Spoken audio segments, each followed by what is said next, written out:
안녕하세요. 주식만입니다. 하드슈 코너 시작하겠습니다. 금요시장입니다. 코스피가 0.37% 상승, 코스닥이 0.37% 똑같이 올랐네요. 수급을 보면 외국인이 코스피는 한 2,600억 매수, 코스닥은 2,100억 매도했습니다. 기관은 코스피에서 한 8,000억 매도, 코스닥에서는 1,700억 매도했네요. 수급은 코스피가 조금 더 좋았네요.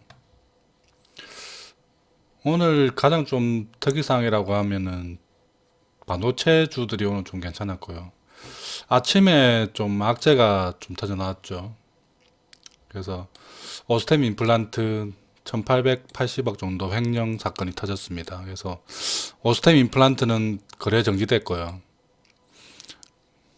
이 관련해서 이 횡령한 사람이 뭐 동진세미캠 주식을 1400억을 매수했었다가 지금 1400억치 그때 한 7.6% 정도 매수했다가 지금 다 팔고 한 1% 정도 가지고 있다고 하네요.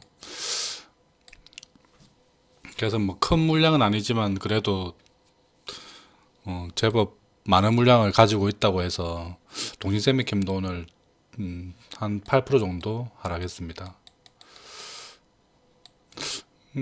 결과론적으로는 이 한 1% 정도 물량이 크게 영향을 미치지는 않을 것 같습니다. 근데 그 전날에 좀 많이 오른 것에 따른 조금 하락이 아니었나 생각됩니다.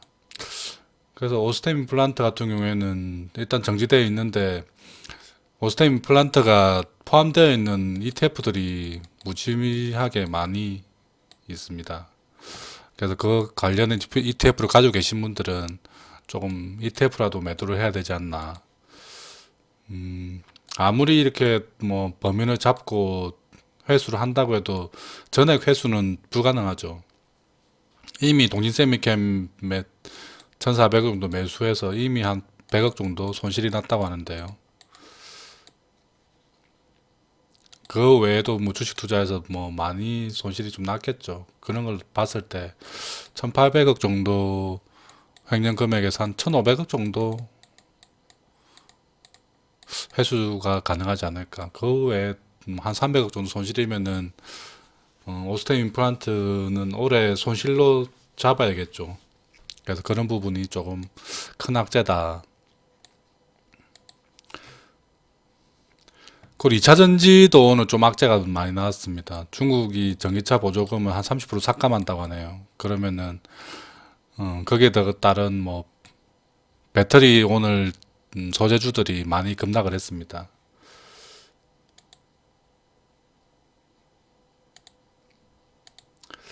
보면은 뭐 에코프로비엠이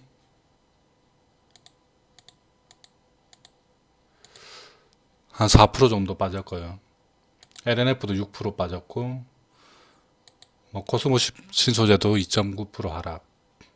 그동안 좀 많이 올랐던 동인샘케 한 8%, 나노신소재도 7%, 동아기업도 한 5%, 전반적으로 다 하락이 나왔습니다.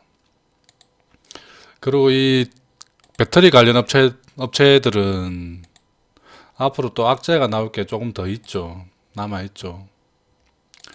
보면은 뭐 중국 전기차 보조금도 있고, 에코프로비엠 같은 경우에는 2016년에 발행했던 BW가 지금 뭐 상장된다고 합니다. 단가 그때 당시 단가가 10,000원이었고요. 한 100만 주 정도 된다고 하네요. 지금 시가 기준으로 보면은 대략적으로 한 4,800억 정도 되니까 좀 금액상으로는 좀 엄청나죠. 이 부분이 나오게 되면은 지금 이미 수익률이 한 48배 정도 되니까 매도 물량이 제법 많이 나올 수 있겠죠. 그 부분에 물량 부담도 생긴다. 거기다가 또 27일 되면 또 에너지 솔루션 상장이 있기 때문에 이쪽으로 배터리 관련 종목들에서 돈이 빠져나가서 에너지 솔루션으로 이렇게 들어가야 됩니다. 기관이나 외국인 입장에서는 LG 에너지 솔루션 적정 부분의 지분은 가지고 있어야 되기 때문에 다른 쪽에서 좀 빼서 이렇게 올 가능성이 큽니다. 그러면은 그동안 좀 많이 상승했던 에코프로비엠이나 LNF 같은 종목들에서 자금이 좀 빠져나갈 가능성이 크죠. 그래서 그런 쪽 악재들이 산재하다 보니까 2차전지 관련주들은 당분간 에너지 솔루션이 상장하기 전까지는 조금 안 보는 게 좋지 않을까. 좀 많이 조정을 받은 이후에 좀 다시 보는 게 좋을 것 같습니다. 그래서 2차전지 관련주들은 당분간 보지 않는 게 좋다. 오스템 임플란트도 마찬가지죠. 오늘 이게 오스템 임플란트 같은 경우는 반대급부로 디오하고 그 덴티움 이런 종목들은 올랐습니다. 뭐 크게 상승하지 않았지만 한 3, 4% 정도 상승했습니다. 그리고 반도체주들이 오늘 전반적으로 다 강세였고요. 특히 뭐 DB 하이텍이나 이런 종목들이 좋았습니다. 로봇주들이 오늘 LG가 뭐 로보티즈와의 뭐 협력을 강화한다는 뭐 뉴스가 나왔죠. 그래서 로봇 관련주들이 급등이 나왔습니다.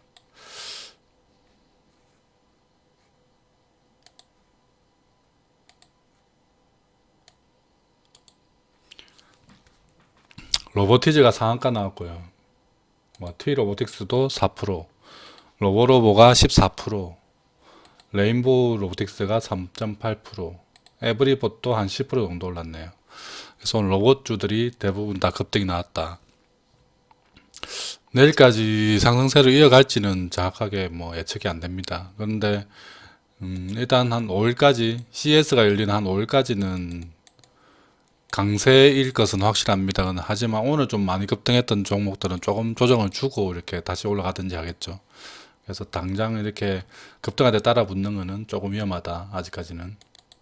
오늘 DB하이텍이 장 초반부터 이렇게 급등이 나왔습니다. 그리고 마지막 한 7% 정도가 올랐다가 종가는 5.7% 정도 상승으로 마무리됐네요. 뭐 DB하이텍이 오르는 거는 계속해서 이렇게 업황이 좋아지고 있고 내년에도 그러니까 올해죠. 이제 올해에도 업황이 많은 대폭 개선이 된다고 이렇게 리포트들이 많이 나오고 있습니다. 그래서 보통 목표가 지금 나오고 있는 것들이 보면 10만원 이상으로 이렇게 나오고 있기 때문에 다시 또 한 번 더 레벨업을 위해서 출발하는 느낌입니다. 오늘 매수하신 분들은 당분간 조금 보유하면서 좀 즐겨도 될 것 같은 종목입니다. 오늘 뭐 전력 반도체 관련 KEC도 오늘 좀 급등이 나왔죠. 6.7% 정도. 이 종목은 아침에 시초에 샀으면은 뭐 한 6% 정도 수익을 낼 수 있는 종목이었습니다. 저전력 반도체도 앞으로 계속 수요가 커진다고 계속 얘기가 나오고 있고요. 일단 기술적으로도 굉장히 좋은 위치에서 지지를 받고 있는 모양이었습니다. 그래서 상승이 뭐 예측이 가능했었다. 이 종목도 오늘 매수하신 분들은 뭐 한 4,000원, 4,200원대 정도까지는 일단 보유하는 게 좋을 것으로 보입니다. 샘CNS도 오늘 3.7%, 전반적으로 반도체 관련 종목들이 좀 좋았습니다. 그리고 제니틱스는 1.2% 정도, 서플러스 글로벌이 0.2%, 러셀이 한 3% 정도 상승했네요.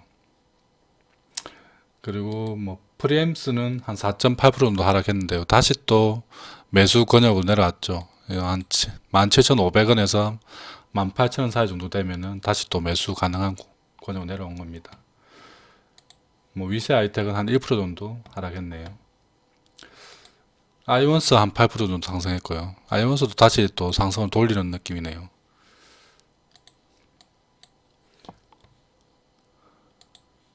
그리고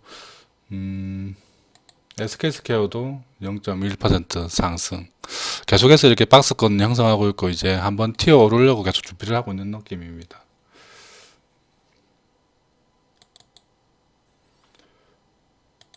그리고 K카가 오늘 한 5% 정도 하락했는데요. 정말 좋게 보고 있는 종목 중에 하나로 지금 현재 가격은 그냥 묻지마 투자를 해도 되는 권역까지 내려온 것 같습니다. 그렇다고 또 무리하게 이렇게 몰빵 투자는 좀 안 되고요. 42,000원대 정도에서는 충분히 매력적인 가격이다. 중고차 가격이 계속해서 높게 형성되고 있습니다. 시장에서.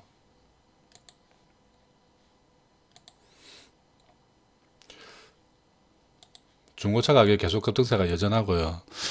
원인은 차량용 반도체가 부족해서 차량 인도 기간이 한 1년 정도까지 이렇게 지연되고 있다고 합니다. 새 차를 신청해도 1년 이후에 받기 때문에 세차 기다리는 시간에 뭐 중고차를 사겠다는 사람들이 많이 있죠. 그리고 아까 얘기했던 중국 같은 경우에는 전기차 보조금이 삭감되게 되면은 기존에 보조금이 많을 때 샀던 중고차하고 또 새 차하고 가격 차이가 많이 생기겠죠. 근데 새 차는 받으려면 1년 걸리고 중고차는 바로 살 수 있으니까 중고차 쪽으로 몰릴 수 있겠죠. 이런 것도 다 중고차 가격 상승의 원인이 될 수 있습니다. 대기업들이 중고차 시장에 진출하고 현대차도 중고차 시장에 진출한다고 했죠. 그래서 전면적으로 진출을 못하고 어느 정도 이렇게 룰을 정해놓고 진출한다고 합니다.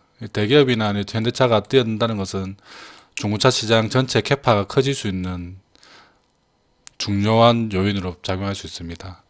그리고 지금 뉴스로 나오는 것을 봤을 때 내년 4분기까지 중고차 가격이 계속 강세가 예상된다고 합니다. 그래서 이런 걸로 봤을 때 오늘같이 케이카가 이렇게 하락해주면은 그냥 땡큐 하면서 잡아두면 되는 종목인 것 같습니다. 이번에 상승을 하게 되면은 전고점 근처까지는 충분히 올라갈 여력이 보입니다. 그렇다는 것은 지금 가격 대비 한 30% 정도 상승 여력 보이는 걸로 보입니다. 그래서 지금 근처에서는 조금 분할로 매수해 두면은 좋은 종목이 아닌가. 케이카 오늘 좀 많이 빠졌기 때문에 오히려 더 가벼워진 종목입니다. 저 같은 경우에도 오늘 종가로 이렇게 좀 베팅을 한 상태고요. 내일 아침 보고 뭐 단기적으로 볼지 조금 가지고 전고점까지 따라갈지는 내일 뭐 거래량이나 보고 판단해야 될 것 같습니다. 여러분들이 매매를 하실 때 중장기로 보시는 분들은 일봉상에서 거래가 없이 이렇게 지지선이 좀 확보가 될 때 매매를 하는 게 좋습니다. 예를 들어 케이카 같은 경우에는 예를 들어서 이런 부분이죠. 이렇게 장기적으로 지지선이 유지되고 있을 때, 요럴 때, 그리고 거래량이 많이 줄어 있을 때, 요런 데서 이렇게 매매를 하는 겁니다. 분할로 이렇게 매매를 해서 거래량이 이렇게 커질 때, 이런 데서 이렇게 매도를 하는 겁니다. 여기서도 마찬가지죠. 이게 지지선이 이렇게 어느 정도 확보되고, 지지된다는 모습이 보일 때, 이런 데서 이렇게 매수를 하고, 이 지지선이 깨지면은 손절, 올라가면은 요런 데 거래량 커질 때 매도. 지금도 마찬가지죠. 요렇게 지지선이 이렇게 눈으로 육안으로 확인될 때 요런 데서 분할로 매수. 그리고 지지선이 만약 깨진다. 뭐 32,000원이 깨진다 그러면 손절. 거래량 붙이면서 올라간다 그러면 요런 데서 매도.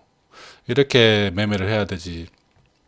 보통 초보 분들은 이걸 반대로 하는 경우가 많이 있습니다. 이렇게 거래 없이 이렇게 지지부진할 때는 쳐다보지 않고 있다가 이렇게 급등 나올 때 이런 데서 따라갑니다. 이런 데서 따라 들어가서 이제 다행히 다음날 이렇게 기회를 주면은 수익이 나는 거고, 다음날에 꼬라 박으면은 손실을 엄청나게 키우는 거죠. 그래서 모 아니면 도 같은 형식의 매매를 하시는 분들이 많이 있습니다. 이런 것들은 정말 잘 하시는, 스킬이 좋고 매매 스킬이 좋으신 분들은 가능하지만 대부분 투자자들은 하기 힘든 거래입니다. 단타도 마찬가지입니다. 예를 들어서 단타로 한다고 하면은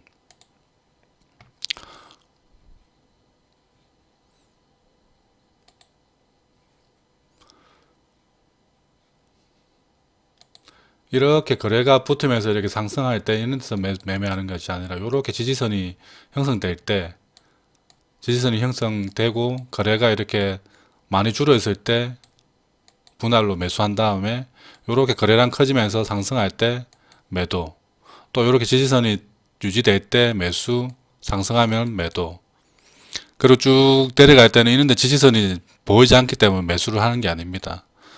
이렇게 마지막에 또 지지선이 또 보이죠. 그럼 이런 데서 또 매수, 또 거래량 붙으면서 크게 올라간다 이러면 또 매도.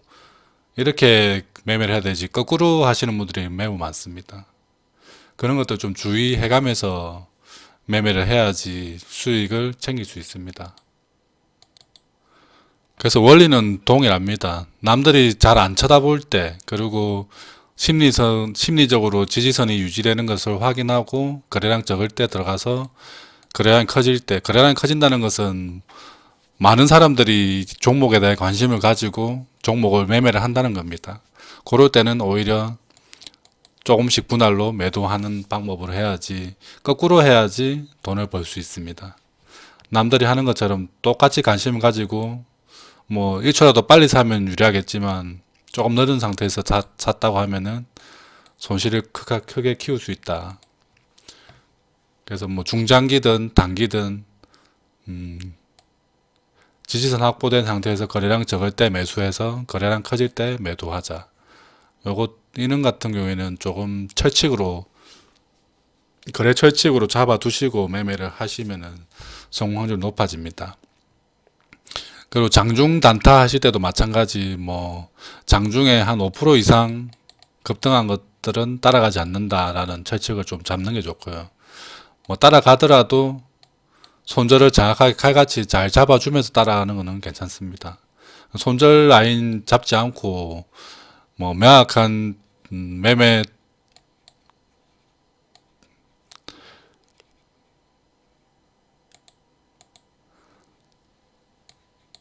대한 확신 없이 이렇게 그냥 급등할 것 같은 느낌만 가지고 이렇게 매매를 했다가는 큰 손실을 키울 수 있습니다.